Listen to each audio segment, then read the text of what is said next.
Let's see if it works. Let's see. Yeah, it works. Perfect. All right. So Yeah, thank you for being here, giving me your time. Really appreciate this. of course. So I'm doing a PhD. I'm doing a research about live techno. What I'm interested into mostly is solo live techno artists. Um, I will, I might interview so a duet here and there, but this is probably going to help to understand the differences between solo and duet. But what I'm really interested into is how can one person travel, tour with an equipment that is can be a bit more complicated than DJing, considering that DJing is the norm today. So I'm trying to find out about the best practices of live techno touring artists solo, if that makes sense. Yeah. Um, but we can start already with your journey as an artist. What made you first make techno, electronic music, and your journey into DJing, and then into doing live sets? Well, okay. Well, I mean, I've been writing and performing music live for a long time. In fact, I've been, in bands and playing music live as a guitarist and a singer since the 80s. And um, in the early 90s, had some, I was living in Australia. I'm Irish, but I was living in Australia, and I had a band here. We toured a lot, and then that imploded, and I decided that it was just easier to play on my own as a DJ, and got into techno. Um, at that time, it was 91 or 2, 92, say. I started working on producing an electronic album. I was always into electronic music from, early, like Kraftwerk and Jean-Michel Jarre, all that stuff from when I was a kid. New Order were a big influence on me as a younger fellow. I really liked the crossover between live and electronic, and New Order were a great example, for example, to me. And I used to go and see them perform a lot, and I used to love how they did that. I never realized at the time exactly what they were doing, but I just loved the sound and how they managed to deliver that in a live context. So that was a big influence. And then in the early 90s, I started to see the prevalence of, raves and parties and events where there was no actual performer. There was just loud sound systems and people getting off. And I remember when I first went to a rave, must have been 1989 or 90. I went to a club, and I was like, "Where's the, where's the band? Where's the?" And I couldn't fit. I was like, "What's going on? Where's the lyrics? Where's the words?" There's no words, and it's just. So for me, that was like a bit of a mind opener. Um, Sorry, which country was that? and this was in Australia. I'd moved to Australia in 1989 from Ireland, so that was my first experience of kind of DJ culture, um, going to the clubs and realizing that this was something completely different from my own experience with music previous to that. For me, previous to that, it was all about bands, going to gigs, and going to the pub to get drunk, and then going to bands. The disco was more of a social gathering than a musical experience. So and actually at the disco in those times in Ireland, they were playing top 40 tracks and songs with lyrics. It wasn't a dance experience. It was really about picking up girls. So it was totally different thing at that time for me, coming from that culture. And then coming to Australia, a friend of mine brought me to a rave, and it blew my mind that this could be a completely different experience. Was Um, there a kind of a shock from the fact that you said before it was listening to the top 40 tracks, And then when you went to raves, I imagine that it was more underground then. Yeah, it was way more underground. I couldn't understand.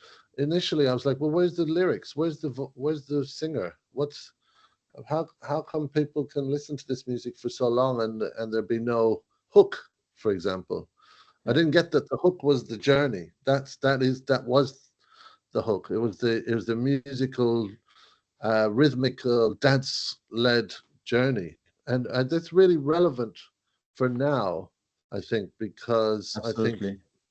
yeah, I'm my thinking is that there's less about that now. It's less dancing.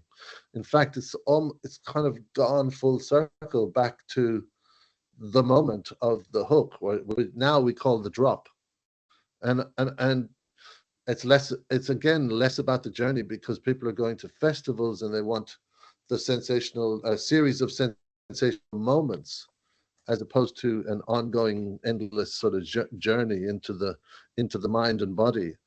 Um, and I think that's really relevant that I've sort of come from that kind of experience, even though it was top 40 and vocal hooks, to now in the festival experience where people are kind of wanting that kind of input again through this journey of going to the rave or to the underground party where you're dancing for 10 hours. You know, there's a different experience again.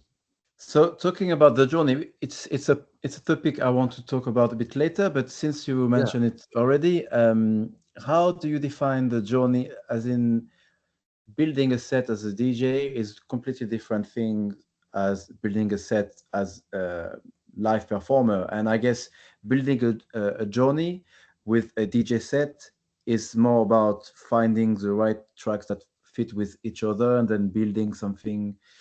But with with the live set, it's different experience because I mean, there is much more improvisation. And so, how would you define the difference of building a journey in those two cases? Um, I mean, that's the ultimate question, isn't it? I think look, it's different for everyone in the styles that they want to explore. For me personally, I really do come from that sort of uh, desire for that sort of almost tribalistic, rhythmic journey.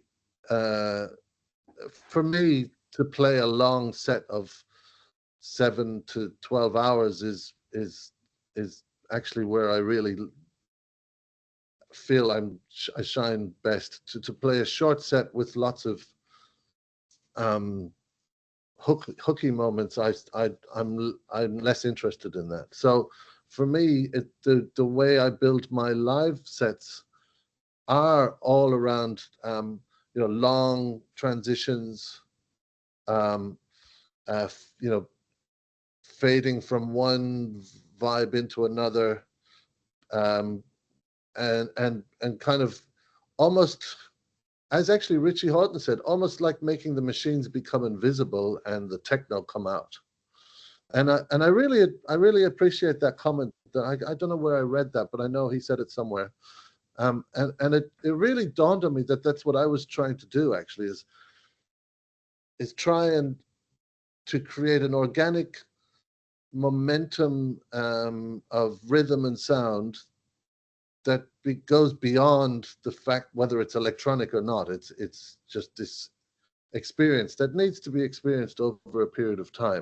So it's less about reproducing a structured, let's say, song format, and it's more about producing a journey or an experience that's over time, and which kind of goes back to that experience that I had at the early raves and the dance parties and the outdoor parties that were very big in Australia, particularly. Um, that experience that you take, you might take some substance like acid or whatever, you might go on the dance floor and stay there for 12 hours. I think less and less that's happening, but that for me, for in my live set, coming back to that, that's what I'm trying to engender, this exploratory journey through the sounds and rhythm, through repetitive motifs and beats, of course, and through kind of exploring the shaping of the sounds. Let's say, for example, in my case, with the modular devices, and filters and the mixing of loops and tracks off Ableton, shaping that into kind of one form that then you can kind of carry through on a longer period of time, beyond 2 to 3 to 4 to 5 to 7 hours. So for me, I don't know about the difference between. I think for me, a DJ that's into that kind of style would also be wanting to achieve a similar outcome. Um, Do you have any name in mind? well, I mean, Laurent Garnier is the first. He's one of the first that comes to mind in that sort of. He's always been about creating this bigger picture over a longer period of time, a musical journey, which I truly admire. Michael Mayer was another DJ that from Compact whom I deeply admire. In fact, has played one of my still to date most favorite journey type sets at a party in Australia some years ago that really took me to another place. I think that kind of DJing is what I've been inspired by. And I've tried to follow that kind of line with my live sets. And so the difference perhaps is that with the live sets, there's more options to, kind of to granulize it, to break it down to smaller elements, like just a bass line. If you're DJing with multiple tracks, let's say four decks or 2 decks, you have lots of options there, but they're still limited to those tracks that you're choosing. So they're still mastered stereo files, and you can definitely have lots of options. And you can definitely filter them and do things. But when you're playing live, you can also really break it down to literally just a kick drum with a filter on it, or a hi-hat that's got weird delays that you could actually then use as a really interesting transition into something else. So I think actually for me personally, it's really limited by my own imagination and time at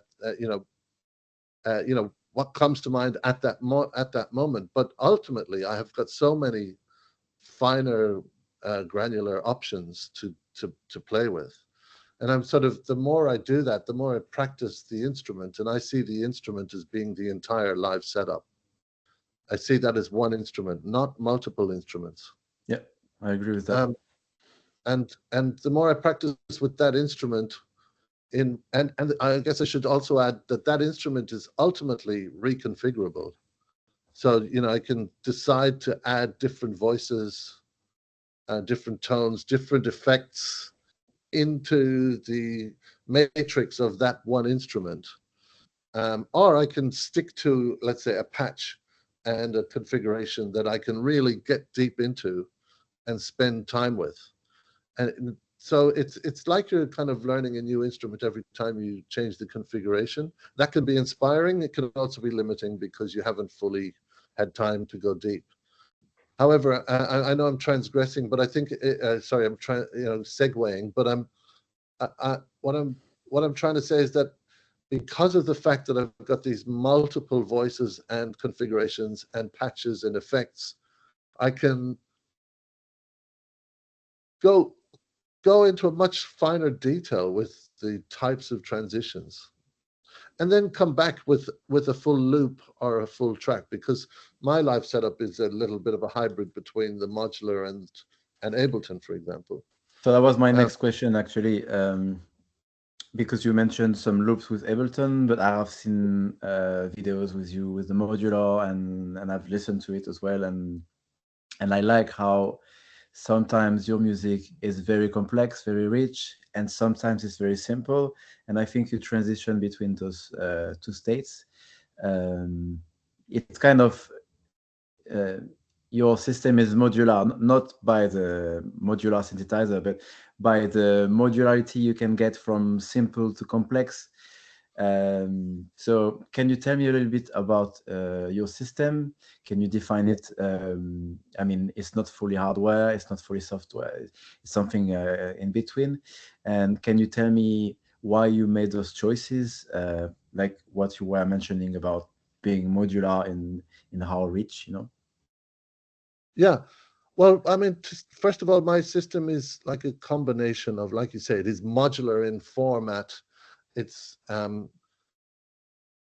with the ability to modulate. It's like a lot of it is based on Ableton Live, the DAW, with using the push controller. I have in Ableton Live a really cool workflow that I was shown and shared by another great live artist, Rainier Zonnefeld, Mm-hmm. who's an old friend of mine, and he kind of gave me this insight into kind of using an Ableton workflow that allows you to improvise, but still allows you to play and choose to play tracks if you want to. Which initially I was like, oh, that's cheating. But then I was like, no, fuck it. Like, what is cheating? It really is about delivering something that's compelling artistically. However you get there doesn't actually matter. Whether you're DJing or playing live, actually, I don't really think the crowd care that much as long as it's compelling. And I don't think they need to. I don't think that's necessarily their responsibility. If you're interested in it, that's great. But as an audience member, what you want is a great experience, whether it's a DJ or a live. Anyway, my setup is so it's a combination of using Ableton with push controller. That's the brains of the operation. It also is sending the clock, um, and that clock then goes to sometimes a digitact, which electron digitact, which I use essentially as a drum machine. I mean, it's so much more than that, of course. You can actually do full sets just with a digitact if you wish. I personally am quite lazy, so I'm too lazy to sit there for hours and hours programming a digitact to perfection. I so this is what drives me, is actually my laziness drives me to work really hard to avoid programming. So in a way, I'm lazy on one side, and I work really hard on the other side to avoid the things that I'm lazy about. So I use the Digitact as like an interface between the DAW and the hardware. Some people, and sometimes I've found there's problems with that technically. Sometimes the Digitech seems to just disappear. Ableton seems to lose it. And I'm not sure if that's just a USB connection issue or not. Some people have said, oh, it's Electron have issues that with being clocked sometimes. I don't know. I mean, there's so many rumors around technology and the way configurations work. I'm currently looking at perhaps changing that, but at the moment, that's the way it is. It's DAW on one side, controlled by push, clocking Digitact, which is a drum machine, and I use for lots of percussive elements like hi-hats, stuff that you really don't need modules for. And then out of the Digitact, I'm sending clock to my modular. The modular has a couple of sequencers in it and a bunch of different voices, different types of oscillators, different types of drum sounds. There's a major, like a kick drum sound there. I've got toms, I've got snare, clap. Um, I've got the Moog DFAM, which I use as an Noise amazing. generator. Yeah, it's just to me, it's one of the most amazing devices created. You can go from amazing bass lines to crazy percussion that sounds like like an amazing conga player who's it's truly a unique and diverse instrument, and I still haven't got to the bottom of it.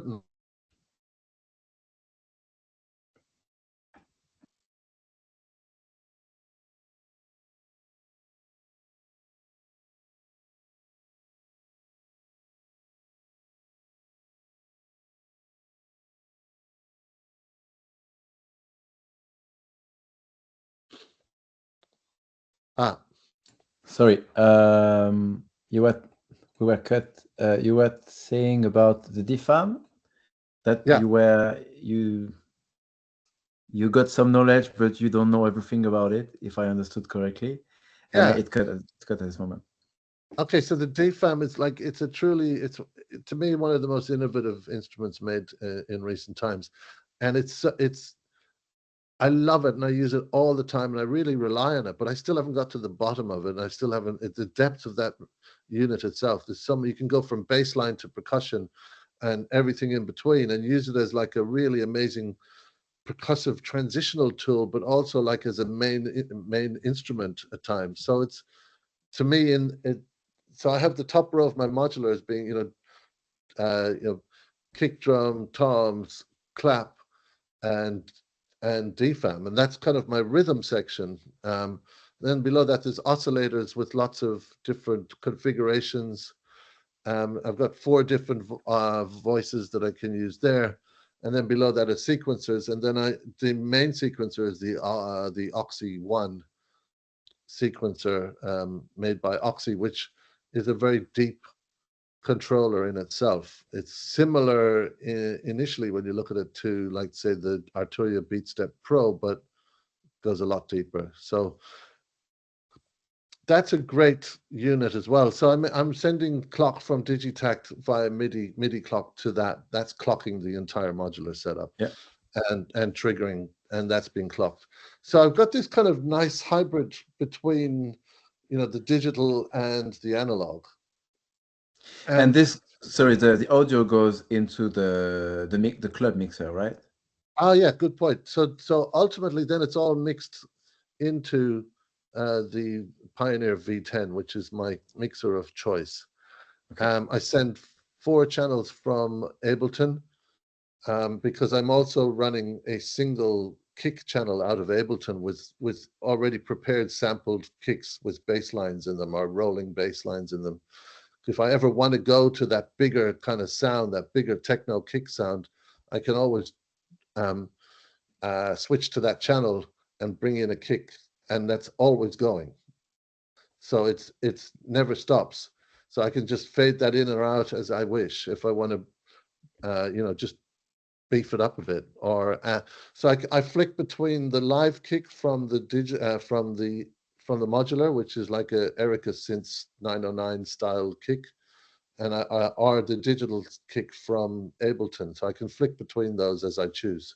And then there's tracks out of Ableton. I've got them set up kind of like DJ tracks. I've got, decks 1 and decks 2, and I've got a whole selection of tracks and loops and bits and audio, tracks. All of the tracks there are my own productions. So these tracks, So, they also have the drum section and the kick, everything, or just yeah. Initially, what I used to do is I used to duck out the kick. I used to just roll it off. And then I realized, well, I don't need to do that. If I'm going to bring in a track, I use the bottom, I can just roll off the bottom end like any DJ does. yeah. I don't need to, I don't need to process them. I just treat them like I'm DJing.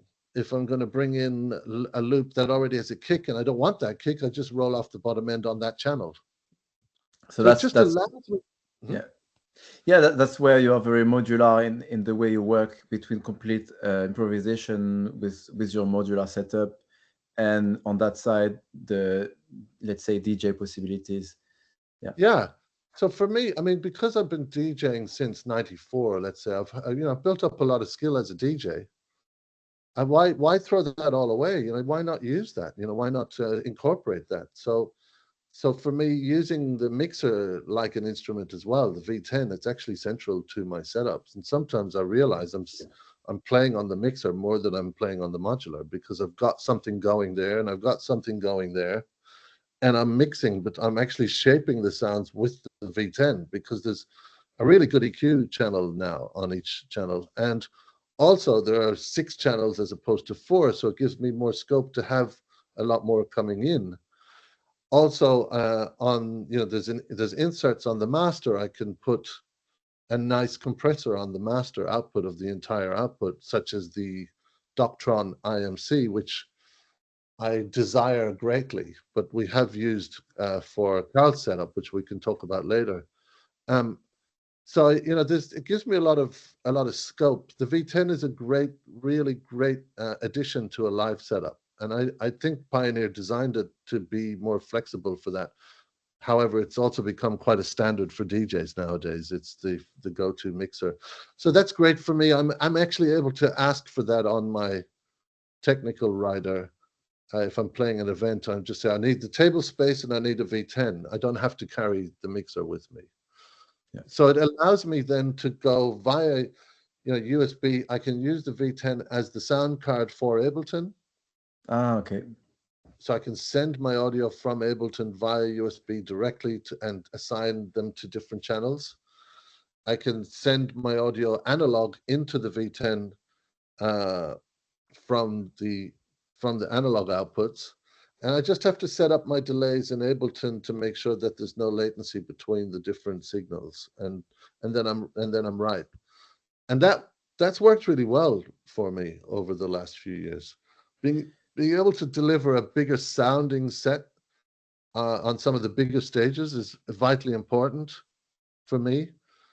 And I've looked at other ways people do it. There's lots of people do it. I mean, as we say, do it differently. But for me, what's important is to be able to create that ongoing journey. So I basically use the modular stuff in a highly improvisational way.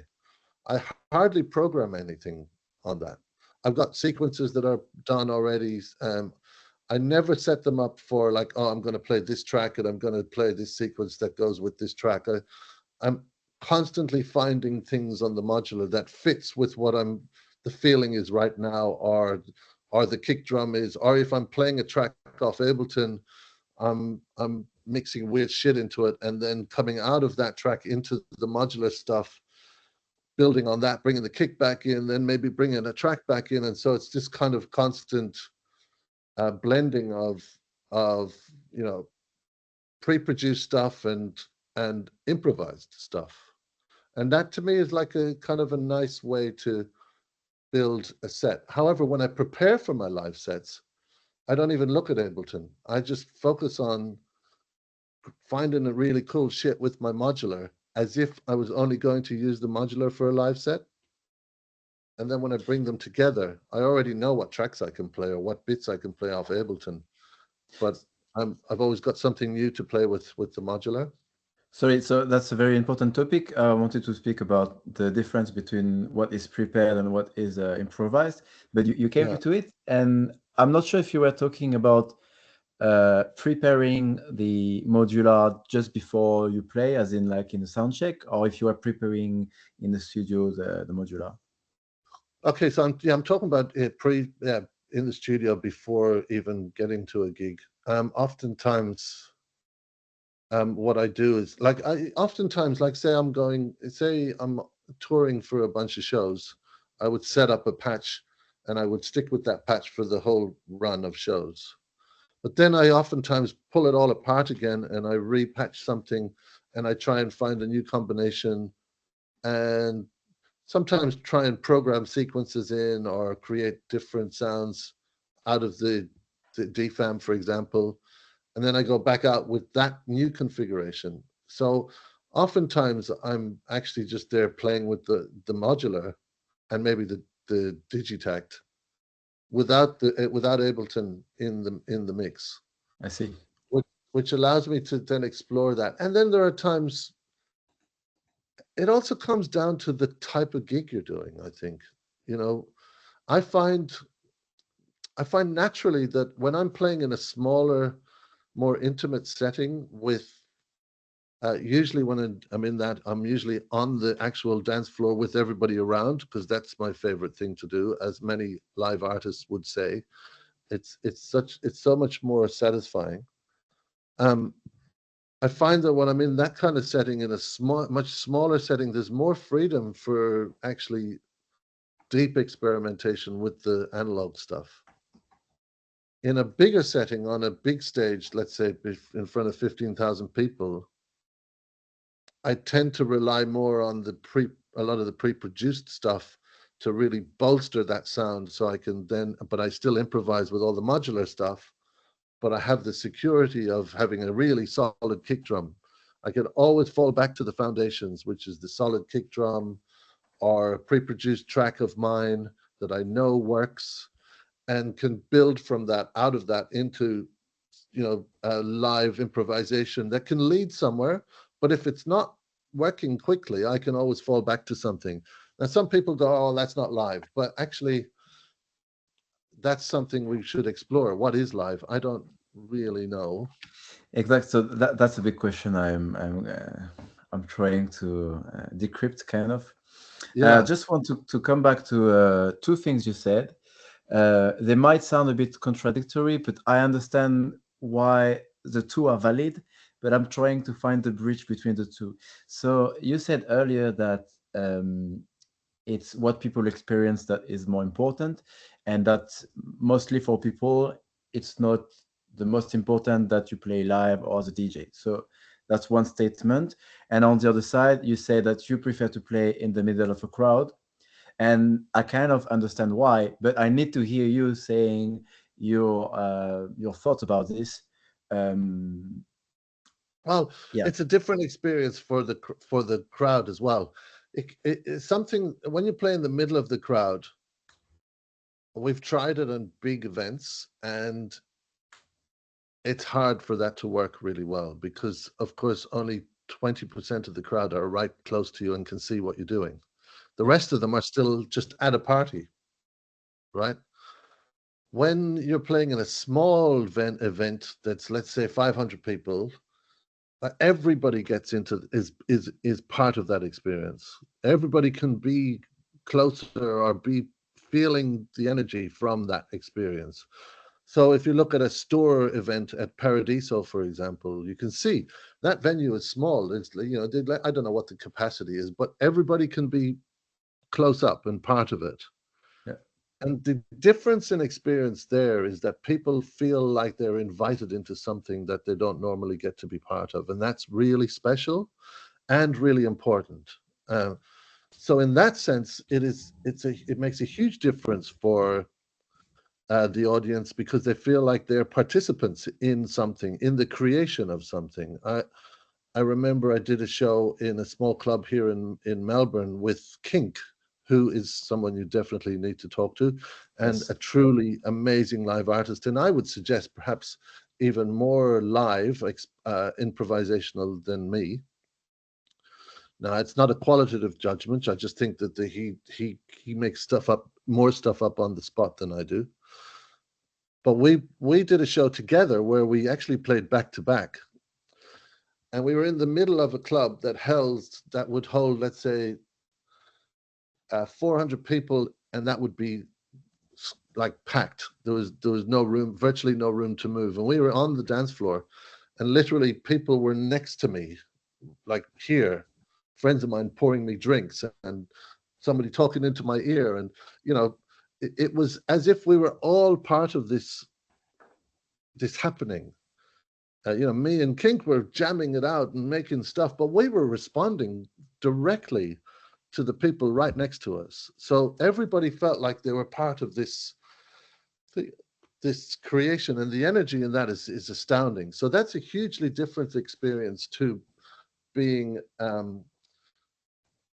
a passive observer or at a larger event where you don't really have that direct connection with the artist.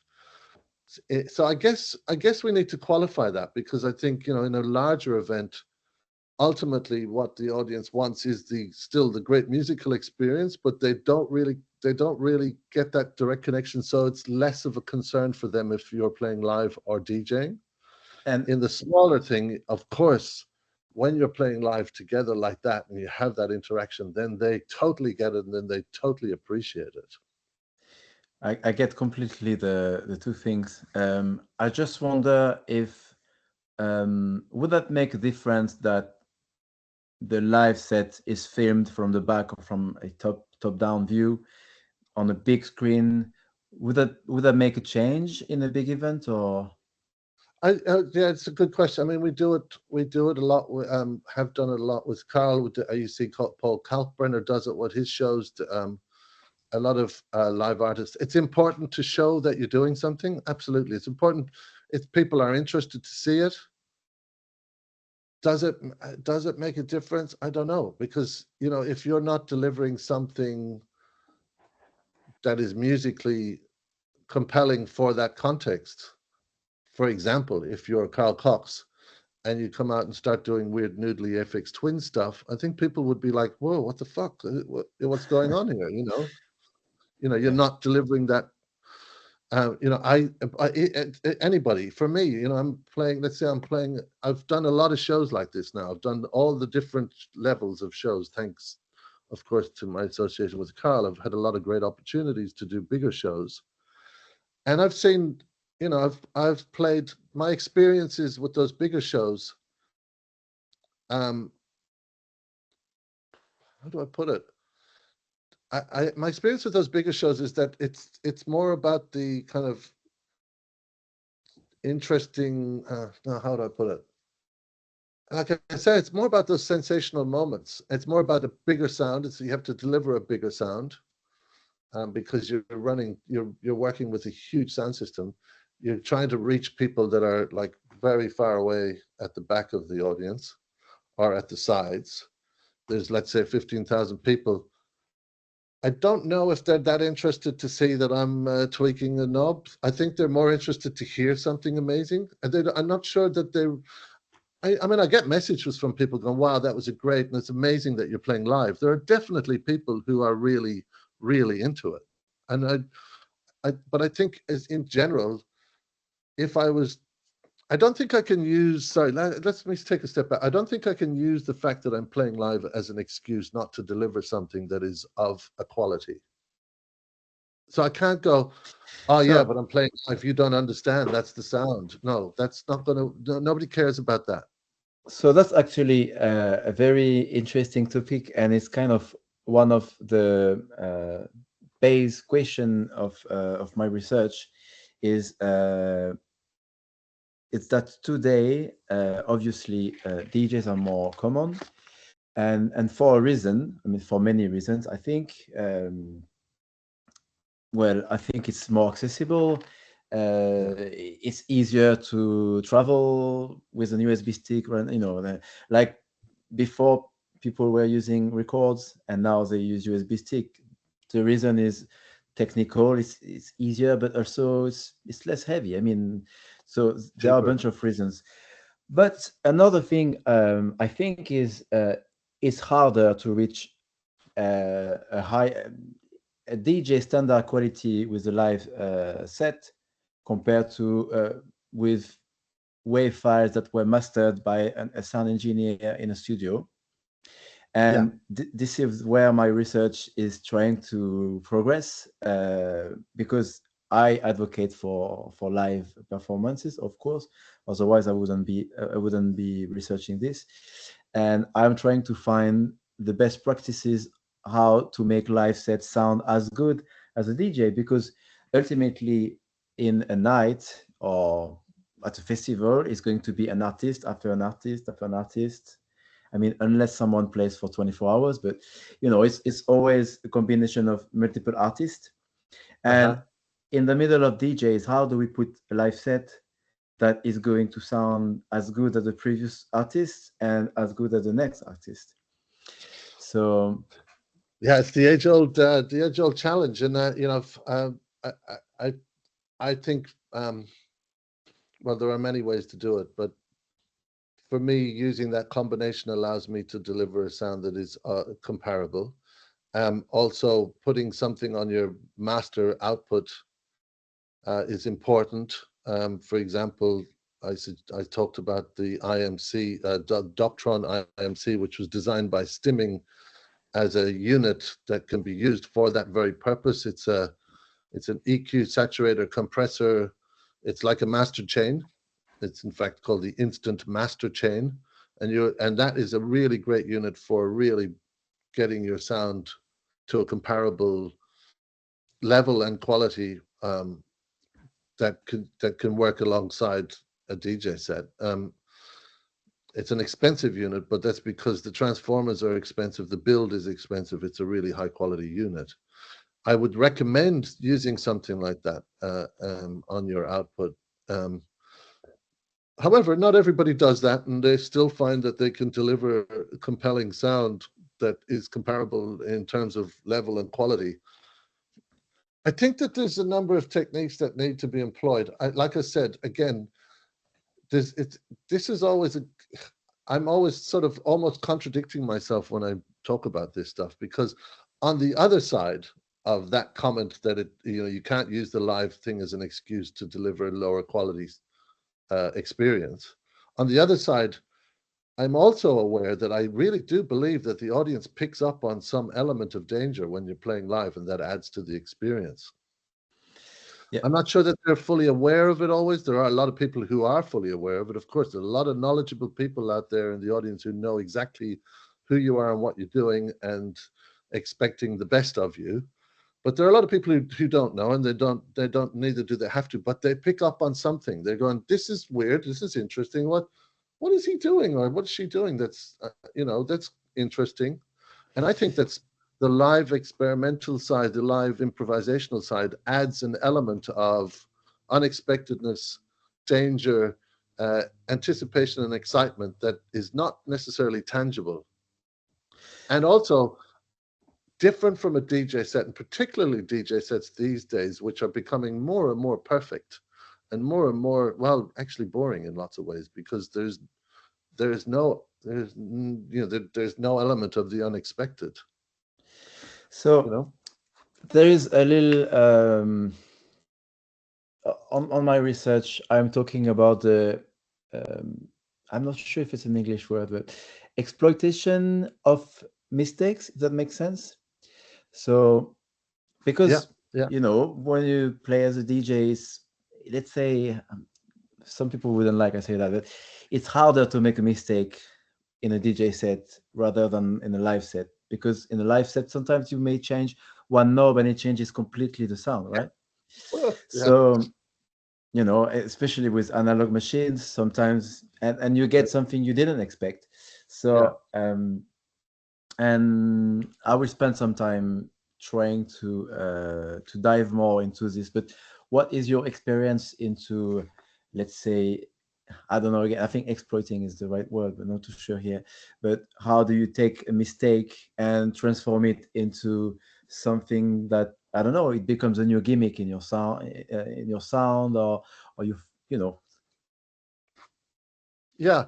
Well, I think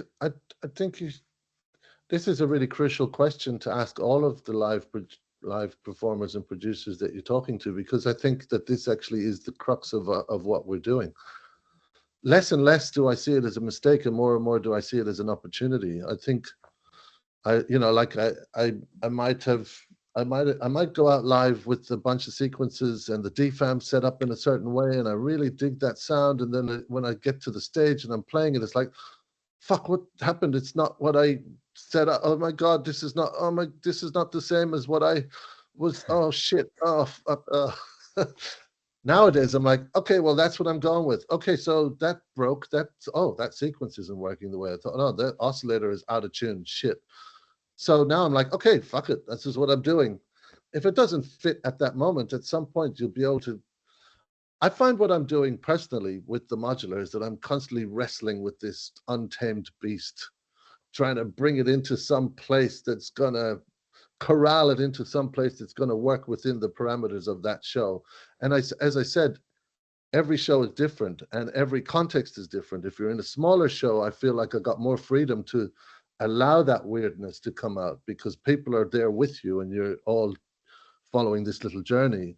On some of the bigger shows, and this is me personally, I feel sometimes, well, I don't have as much latitude. I really need to deliver something that's reliable. So I kind of fall back on existing things that I know work, for example, tracks or loops.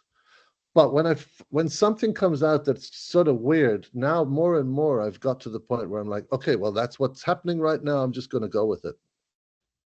And sometimes, I mean, for example, I have an example actually.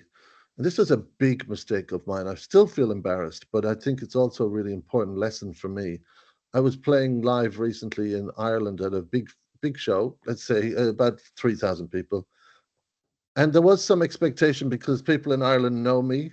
I have a little bit of history there, and so I felt a bit more pressure, and I was, yeah, and also there was some technical hitches with setting up. They hadn't provided a big enough table space for me, so we had to change things around a bit, and there was a bit of a hassle for the DJ before me because, so it was a bit uncomfortable. But finally everybody was cool. I got set up, I was going, I had the V10 set up, all my gear was good. I started playing, and it sounded to me like all the top end out of the monitors was gone.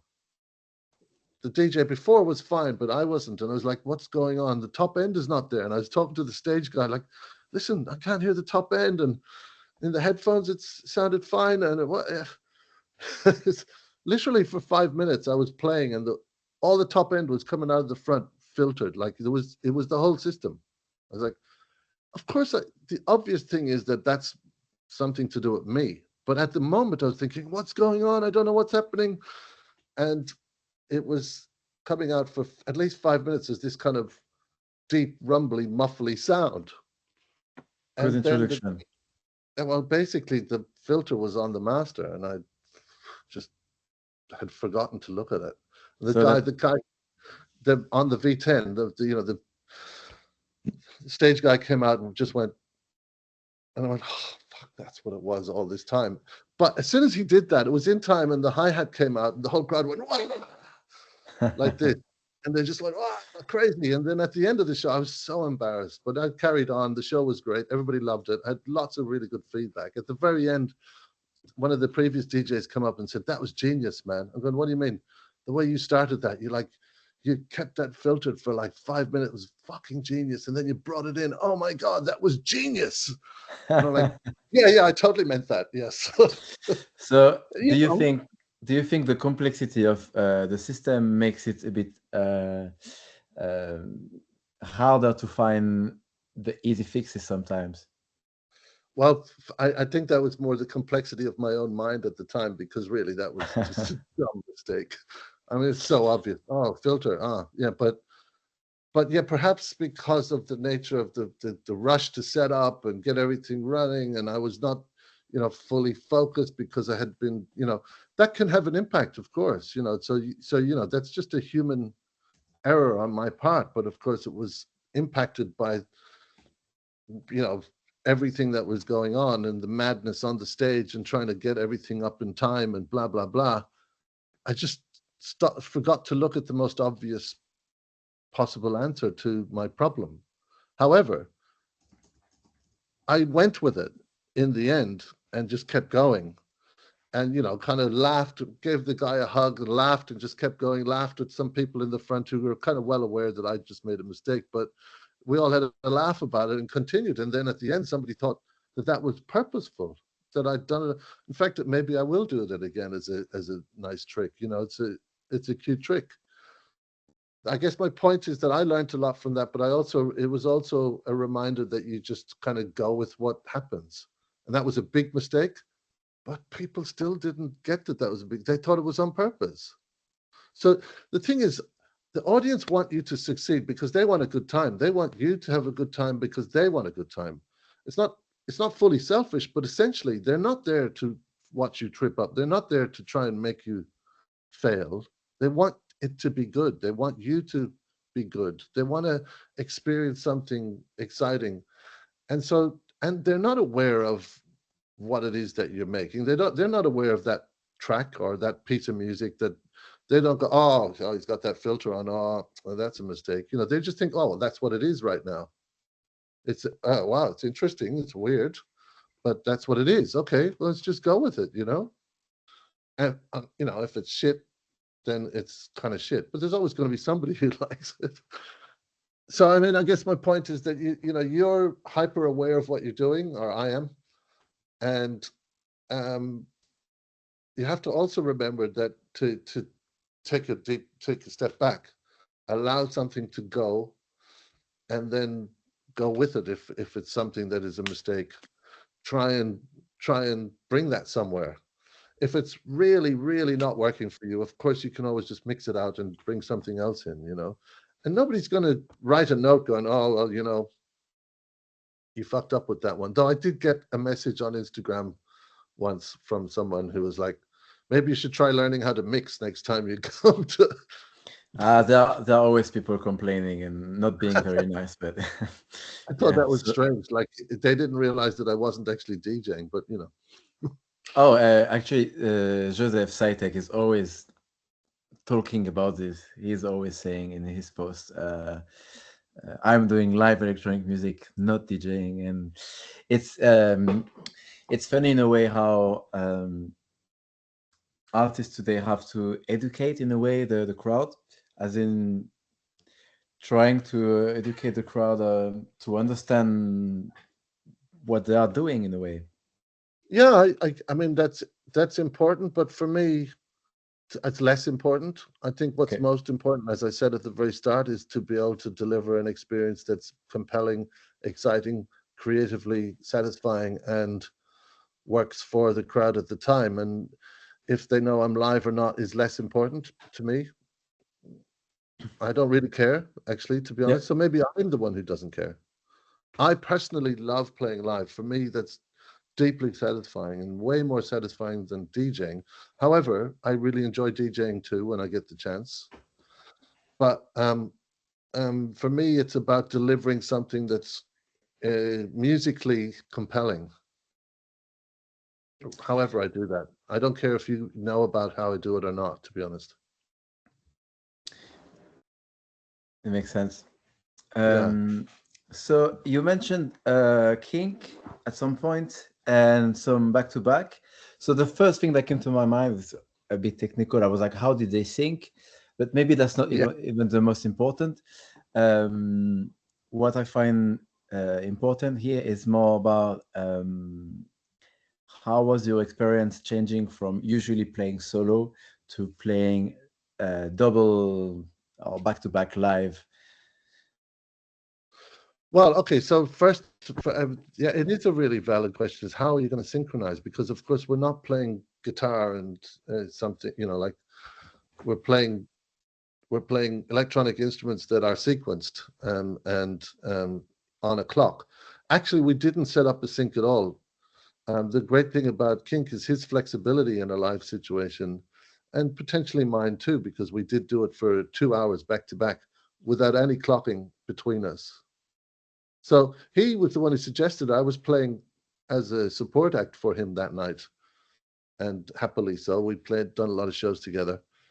And he came out, he's, look, I'm a little bit tired because I've just flown for 1,000,000 hours.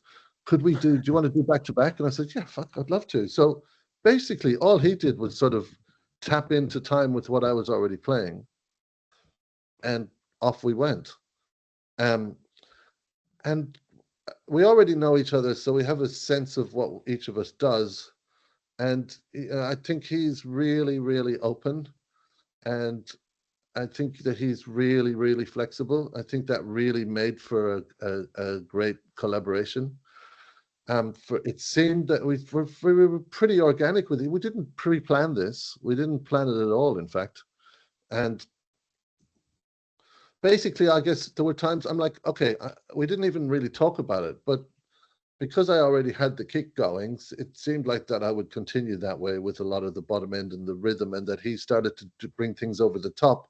So I pulled out any things that would clash with what he was currently doing, and it just seemed like we sort of managed to just organically swap with each other. We were also facing each other in the middle of the club.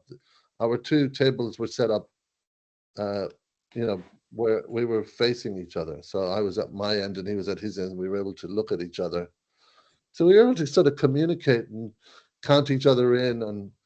And but beyond that, it just was very organic. We managed to be able to do it. And I think that just comes from the fact that we've both been doing it for quite a long time. Was And it a also boiler room his thing? it was at Revolver, a club in Melbourne called Revolver. Okay, because there is a video I've seen. It's written Kink Live Melbourne slash boiler room setup featuring Christopher Co. Yeah. Mel So they 2024. Ah yeah, Revolver. Okay, I'm yeah, gonna they watch used the this. term boiler room setup as a way of describing the fact that we're in the middle of Ah, the floor, but it wasn't boiler room. okay, And okay. it sort of annoys me that boiler room seems to have taken over that concept. In fact, that concept's been going for years. A great artist here, live artist who you should talk to is Honey Smack. He's been doing it ever since he started in the 90s. So playing in the middle of the room for live artists, particularly, is a really great way to get people involved in what you're doing and Yeah, to share what you're doing as well. So we did that together in a very impromptu manner, and it worked well. But that's because we're both fairly experienced, and I would suggest that because Kink is a truly flexible live artist, he's able So, to bring any sound in and bring any out and just play stuff and do, build a setup from virtually nothing, which I really admire. so how would you define someone who is not that flexible to someone that is very, very flexible? How do you mean? I mean, I could imagine that someone that is not flexible at all is someone who has one type of sound with, I don't know, a set that is 1 hour that cannot Oh, change yeah, much, right. and Yeah, someone there who are. is very flexible. Yeah. Yeah, so yeah, okay. So What are the there's probably, criterias? yeah. I've experienced this sort of different degrees of, let's say, flexibility or in a live set. There are live artists who are still validly live, but they have a very organized, prearranged set. They may be using a DAW with prearranged playback elements like full tracks or part of tracks. Let's say tracks without the kick drum or tracks without certain elements. Um, and that's done on a timeline. Track one, track two, track three, track four, and it's set, and it's an hour and a half or whatever it is. And that sometimes that's done because they want it linked directly to visual elements, and it's really locked in Yeah. with it on a timeline. Do you For find that example, do you find hmm? that they also modify some things as well, like Yeah, this one so they instrument would or play. Yeah, they play a lot of stuff over the top. They play certain hook elements or keyboards, or they're improvising with certain elements over the top. But the set itself is pretty much locked in stone. I mean, the Chemical Brothers do that to an extent because they have a whole audio-visual show that is very much on a timeline. They have playback going for a lot of it, but with a lot of mutes and a lot of stuff that they can play over the top, and they're definitely playing live, but the the foundation of the show is on a timeline. And this is where we get into the question of what is live? Is that live? Is how much of that is live? I mean, let's say you have a band with four musicians but no drummer. You've got drums as a backup. Is that live? Oh, I guess it is because they're still playing. So that's a philosophical discussion as much as a technical discussion. it's a big Then you get question? to then you get to perhaps somebody in the middle like me, where I've got certain bits that I can play on a timeline, like tracks. I can choose those tracks at any given point, and I can come in and go out of them at any given point. So it's not on a grid timeline. It's not track one, track two, track. I'm choosing according to how I feel and how the audience is responding, whether I play this track or that track, like a DJ, alongside of playing and improvising with analog stuff. So I'm more flexible. And then you got someone like, let's say, and Joseph Satek is sort of in that range, but perhaps even a bit more flexible in terms of being able to play existing tracks that he's written, but he's also able to mix the bass line with a whole different feel and start to build something else out of it. And then then somebody like Kink, who really is almost like starting from scratch. He starts with shaking his clap and bringing in a hi-hat and then dropping a sample and then playing the keyboard and getting someone else to play it and then turning that into a track. And that is, he virtually he has no timeline at all, really. So I mean, I think there's different levels. Stefan Bodson, great live artist, plays live, plays the keyboard, does a lot of control stuff, but he also has certain elements that are on the timeline because he's delivering to a big audience. He Yeah. needs to deliver. Georgia and Julie, a great live artist again, but has also is delivering stuff that's pre-produced combined with stuff that she's playing right that moment and singing and doing lots of things. A one-man band, it's not possible to just play every single element. So it depends on what it is as an artist you want to deliver. Kink as an artist wants to deliver that raw techno house, whatever field he's going for, immediacy. Um, Stefan wants to deliver existing tracks that people know and love, but also bring in the live element and play with those tracks.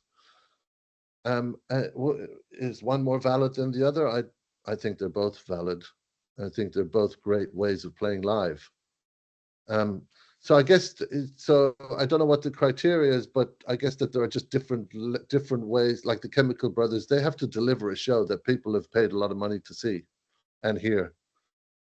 They unless they have a full band behind them, they can't play every single element of those tracks that are, hit tracks. They need to drop those hit tracks. They need to play them. They need to play them in a recognizable manner. And maybe they can improvise with the arrangement. Maybe they can do dubs of them. Maybe they can bring in things over the top, but they need to still deliver the chorus. So in what you say, it seems that there is kind of, in a way, the size of the stage. Are we talking about something small underground or big stage like a festival? That's kind of one criteria. Yeah, There is probably the type of sound we want to deliver. As you say, Kink delivers something a bit more raw, and I wonder if there is another one that could be. I don't really know how to define it, but it's kind of finding where is your comfort zone as an artist, and finding out where is kind of the tipping point where you are not in comfort anymore, and yeah, and and this very fine line is where your configuration sits, in a way, as in, if it's too easy, then you are challenged a bit less, and then it's there's good to be less interest. challenged, yeah, it's good to be Yeah, challenged anyways. yeah. I'm thinking back to, and also is yeah, like what statement or what vision you have as an artist is really important. I'm thinking back to like the store live shows, for example. Speedy J he's very purist in his desire to deliver pure techno with hardware. Yeah. Yeah, not using DAWs, not using, and that's an artistic, an artistic technical decision, and his desire to improvise with multiple electronic artists all together. Um, I think is a truly great artistic output and experience. However, it's somewhat niche because it's very, very electronic. It's very, very techno, and you wouldn't be expecting to hear anything that you ever recognize from that, other than the language of techno, which we are all kind of aware of. Kick drums, hi hats, etc. So I love that experimental nature of that. Then somebody like Colin Benders, who works purely with modular and delivers live techno that way. To me, it's actually a great definition of techno, because I think techno is about the machines and creating an experience that almost makes the machines disappear, which we go back to Richie Houghton's comment on. Again, so it's about, like you say, it's about the context, it's about the artistic vision. Um, Actually, maybe that's it. Maybe it's the context and artistic vision. They're the two things. The I context, will ask this to everyone, and try yeah, to compare and see how many things I get. Uh, yeah, it's That's very interesting. interesting. Yeah, now that I'm thinking about it as we talk about it, was there anything else? I mean, of course, there are technical limitations. That sort of falls into context. Artistic vision, of course, is the first most important one. Is what it is that you want to convey musically, artistically. Some days I want to just convey a purist analog techno thing, but I'm not going to do that to an audience of 15,000 people unless I've already got them coming especially to see me, which allows me to do anything I want. But But also, I you have don't. the choice. You have the choice because you have your Ableton on one side and the modular on the other. So if you really want to go deep into the analog side of it, then you can. Absolutely. I can. It's my choice. it's my choice. It's also based on fear. Maybe I'm afraid to do that in that context because I'm afraid that that might fall over. Maybe I'm afraid of embarrassment. My own limitations are what gets in the way sometimes, and that's the other thing. Is the other thing that's really important is to try and, as much as possible, get out of your own way so that you So can deliver. you were talking, you said something at the very beginning. You said that your setup is an instrument more than, as in the instruments inside are kind of components of the bigger instrument. Yeah. So I was wondering, and I have the same opinion, but I was wondering how long it took you to find this, let's say, configuration, and how often do you change it? So you mentioned that you were thinking about changing the Digitact. Are you changing your configuration often? What frequency? And yeah. Um, yeah, I would say lately in the last few years, because of the fact that I've been fortunate enough to tour do quite a bit of shows, I've had less time to just experiment, and I needed to be able to rely on a configuration that I was familiar with.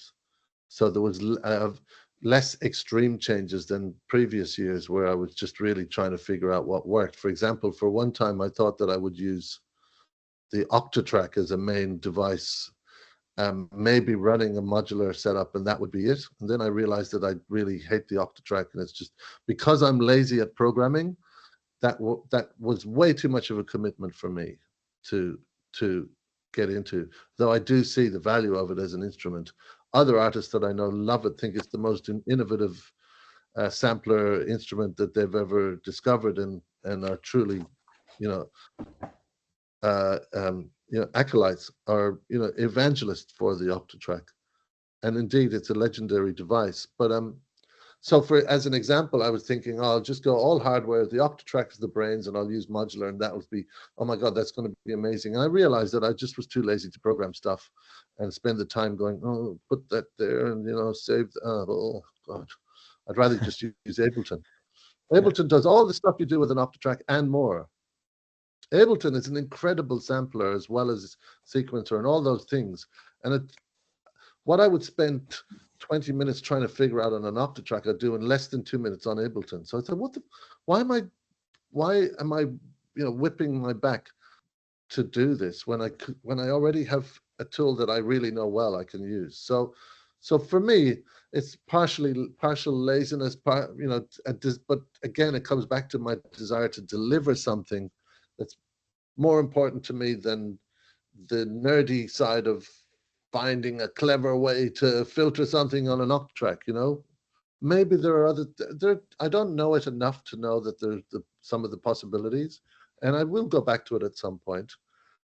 However, I've realized that what I really love, and I talk about this with Colin Benders too, and he surprisingly, refreshingly said, I just like to use a module that you can just get straight to. You don't have to go to any menus. It does what it does with those knobs, and you got that thing going on. I mean, that's enough, right? You've got a bunch of modules that are all doing this stuff. Why would you be pushing buttons and diving menus and trying to, in a live situation, you want to just go boom and do that, and it does that. So I realized that I really like that uh, straight up nature of a good modular analog. Well, it doesn't have to be analog, but a good modular setup, which allows me to get to certain things without having to program it, I mean, definitely you can get deeper into synthesis. You can definitely do tricky things with generative, you know, sample and hold things and all that sort of stuff with modular that, there's a whole lot of stuff that I don't even know.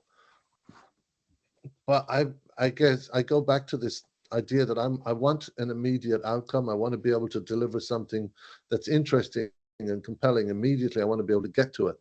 I want to get to that knob or push that button and get that effect. And with the DAW, I know that I can just click on a clip and have something playing straight away. And I can, with the push controller, I can twiddle a knob and it has a filter. So it's similar in that sense. If it's set up for immediacy, relative immediacy, there's always some work you have to do for preparing. So I guess I came to the configuration. I got into modular because I was fascinated by it. I thought it was really interesting. I thought there was lots of potential for weird and organic stuff, for happy accidents stuff to come out that I would never think to write. You know, I'd never write a bass line like that came out of the DFAM, for example. There's no way I would ever think of that combination of harmonic dissonance and rhythm. So it allowed me to create really interesting, complex stuff immediately. I really liked that. So for me, coming to the configuration of having the Amalgamod 2 case with a bunch of stuff in it as a modular, some way of clocking it. I used the Digitact between the DAW and the hardware, and the DAW was kind of, for me, the most comfortable way of configuring my setup. And now I'm sort of, that is essentially my parameters. It's the modular stuff, some way of clocking the hardware and the DAW, and I really like that combination. It's a pain in the ass to travel with, because traveling with the modular means you're putting it into a Pelican case, and it's a heavy and large device to be rolling around. And sometimes if you know, in between flights or there's something happens, the luggage doesn't arrive, then your gig is a bit messed up, right? But luckily that's only happened a couple of times. So have And you thought about doing a lighter version of your modular? yeah, I have. Something. Okay. I have thought about that, and lately I've been thinking about the possibility of that. And now that I'm back in Australia, not doing many shows here while I'm here for this next few months, I'm going to be starting to look at that, or actually maybe, you know, finding the courage to go out without the DAW entirely and just do a full set that's totally like that. But again, it depends on the context. So yeah, I often flip and flop between, you know, trying to downsize my setup and sticking to it. And sometimes it's just purely the fact that I don't have time to change the configuration because I'm on the move. Other artists like Stimming, for example, I really admire him. He can travel with like a handbag of amazing little boxes and make a truly compelling live set out of a bunch of things that are no bigger than the size of his hand. And it's incredibly organic and amazing sounding. And again, it's about context. He, as an artist, has carved a niche that he fits into, that people expect.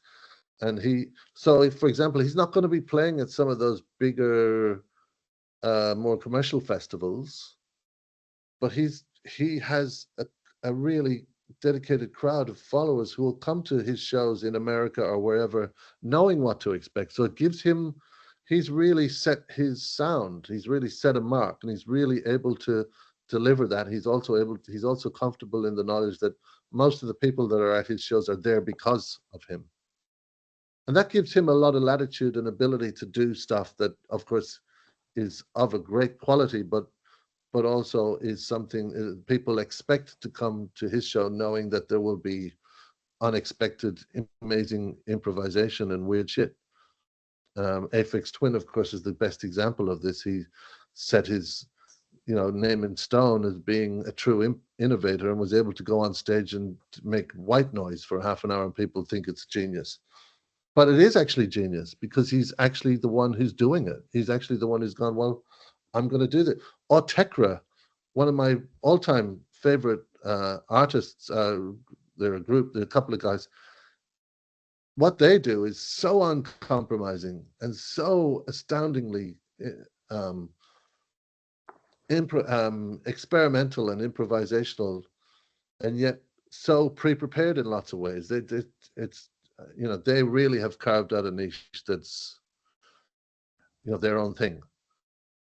But again, they're not going to be playing on a large festival like Tomorrowland. I have seen Stimming. I have seen Stimming last year at Fusion Festival. It was was good. Loved it. Yeah, he's amazing. He's a truly amazing artist. And again, like THRiPPS are amazing because they, you know, they actually tune the room that they're playing in, or they tune their sound to the room in order to make the room a resonator for what they're delivering. They insist on all the lights being turned off, including on stage and the bar. They insist on the bar stopping, and all the lights except for the emergency exit lights are turned off. So they're delivering an experience that is completely unique and also unique to that particular moment at that particular time, which comes back to being to context. I think context is vital. That's very interesting. Yeah.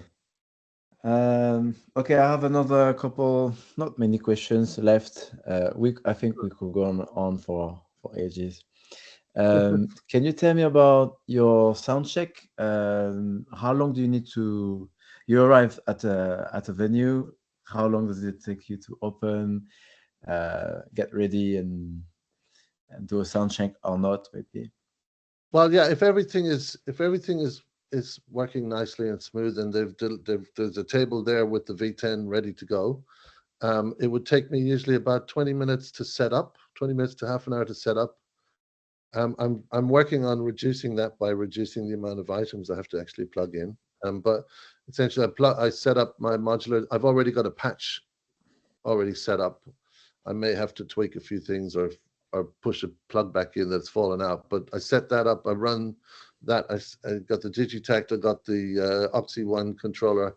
Plug all those in. Plug in Ableton.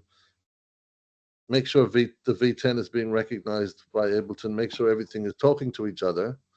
That usually takes about half an hour.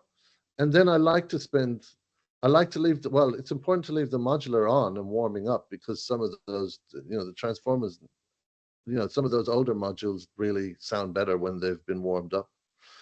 For example, the Pittsburgh stuff really sounds better after an hour of being on. So if I have time, I like to have that time to leave it on. But I also like to, in the context of being on that stage with headphones ready to go, I like to actually go through my set and go through listening to my voices on my modular and tweak things and get to a point where I'm like, okay, that's a good place to start. That's where I'll start. I feel like that's really important to be comfortable with a starting point. Usually I start with like a piece of ambient music that's just a track that's a play, which gives me a bit of time to just sort of breathe and start to bring something in. And also that's, I find, really important as a way of sort of clearing the stage from the previous sound. Not that it's a bad thing, but it's just that it gives the audience time to change their ears to a new thing. It also gives them time to decompress from, perhaps it was a DJ playing fully mastered tracks before, maybe it was loud. It gives them time to decompress their ears a bit, and me time to kind of find my breath and come in with something. And so they Sometimes can get used to the new sound as well. yeah, it gives them time to get used to a new sound that's starting to build. I like to build things. Sometimes the context demands that I come in, pretty much straight away. So again, at that moment, I think I have a few different things. Sometimes if I'm playing a bit later and it's a peak time, I don't have time to just go waffling on with a bit of ambience, and I need to keep the party going. So I like to just come in with a loop of some sort, and then just come straight in with a solid kick that people go, right, I'm still dancing. So again, context is important, but usually I need to spend, I ask for a minimum of an hour before playing, before rolling it on, to Did it have that. happen? Did it happen that you arrived, I don't know, maybe there was a flight problem or anything, and you arrived on site while the party was already going? Oh, it happens all the time that we're on. I mean, it happens all the time that I'm setting up on the side of stage whilst the party is already going on. That happens all the time, but usually I get there in time to be able to set up comfortably on the side of stage and still have an hour before I'm about to play. That's quite common. In a club, that's more difficult because there's less space and you got to, fit around people, and I find that hard. So usually, but in a club setting, usually I get there in the day and I'm able to sound check. In a festival setting, it's usually get there. The stage is already happening, but Oh yeah. luckily there's enough space for me to set up and play. And if there isn't, you just got to improvise. And it has happened once, luckily, that only once, that I was playing at Creamfields, and for whatever reason the flights were delayed and the driver was delayed and everything was delayed, and I got to the stage literally 15 minutes before I was meant to go on. And I was literally finishing plugging things in while we were rolling the table onto the stage for me to play. And that was really nerve-wracking. But I still did it. And I just basically gave myself, I was like, okay, I'm just going to start with Ableton tracks, give myself at least 5 minutes to get comfortable with everything with just a track going. So having that flexibility allowed me to be able to do that. If it was just purely hardware and I hadn't finished plugging everything in, that would have been a challenge for that You time. mentioned a bit earlier, almost at the beginning, I think you mentioned that sometimes the Digitag gets disconnected or something like this. What do you do in that case? Do you try to reboot your system or? No, it's happened a couple of times where I'm actually going to have to go in 2 minutes. I just looked at I'm sorry to say, but I have to drive to an appointment. But it's happened a couple of times at Kappa Future, for example. Everything was running. It was on the side of stage, and it was one of those rolling tables where they roll you on. And I had everything going. I was jamming with it. It was cool. I was excited to go. It literally rolled on, started playing, and it lost synchronization. Everything was still playing, but it started drifting out of time. I was going, what the fuck's happened? I realized that they weren't talking to each other. So I didn't like, I'm playing. There's people there. I can't go, oh, hang on, sorry guys, I just got to reboot. Yeah. That's death to me. So what I did was I basically just DJ'd the hardware in with the digital. I basically, tapped the Digitech in time, played with it, and then it would start to drift, bring it out and bring another track in, and then tap it in time again and bring it in again. You have to So improvise. it was, and I just sort of made it look like it was all cool. And some people came up after saying that was amazing. Wow, that's beautiful. I really loved that weird timing you were doing. It's good. Yeah, that was just out of time. But sometimes another happy accident. I was, playing with the DFAM, and it was definitely going out of time, but it was doing this weird polyrhythmic thing. So I just kept it going for a while and then kind of tapped it back in. And so, again, it was another opportunity. I'm like, okay, maybe sometimes I should just play without anything synchronized and see what happens, because that's going to bring a whole other element of creativity to what I'm doing. So, I guess I've learned enough now to just not panic and try and work with what I got. And if something fucks up, well, at least I always have the foundation there. And in a bigger setting like that, I think that's important. Yeah. That's my experience. I'm sure that Kink would have a different way of approaching that, as would Joseph, And as buddy. and that's a good thing, and I want to hear what everybody has to say. Yeah. Look, I'm very grateful for to hear all your opinion and your experience. That was amazing.